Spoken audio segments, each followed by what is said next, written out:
ৰেজাউলে ক'ত জইন কৰিব খুজিছে মই নাজানো। ৰেজাউল আমি সদায় লগ পাই থকা মানুহ, কিন্তু এটা কথা মই খাটাংকৈ ক'ব পাৰোঁ যে কংগ্ৰেছে ৰেজাউলৰ প্ৰতি বৰ এটা ন্যায় নকৰিলে।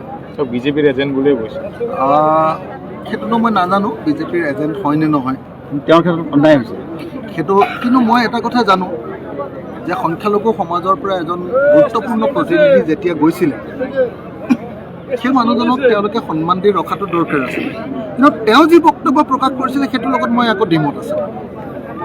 সেইদিনা মুখেদি যিখিনি কথা কয় সেইখিনিত মই দ্বিমত আছোঁ, সেইটোত কোনো সন্দেহ নাই দেই। তেখেতে যিটো কৈ দিলে যে ধুবুৰীক আমি শিৱসাগৰক আমি ধুবুৰী কৰিম, সেইটোতো মই 100% বিৰোধিতা কৰিছোঁ, আপোনালোকে নিশ্চয় দেখিছে।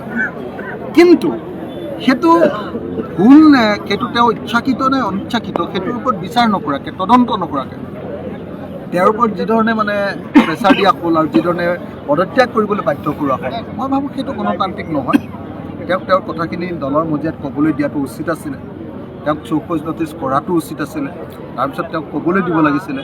আৰু তেওঁ যদি সঁচাকৈ ইচ্ছাকৃত নহয়, কেতিয়াবাতো আমাৰো ভুল হ'ব পাৰে না, আপোনাৰ ভুল নহ'ব নেকি?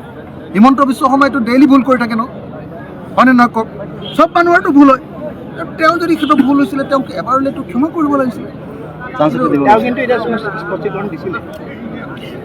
তেওঁতো ক্ষমাও বিচাৰিছিলে ন।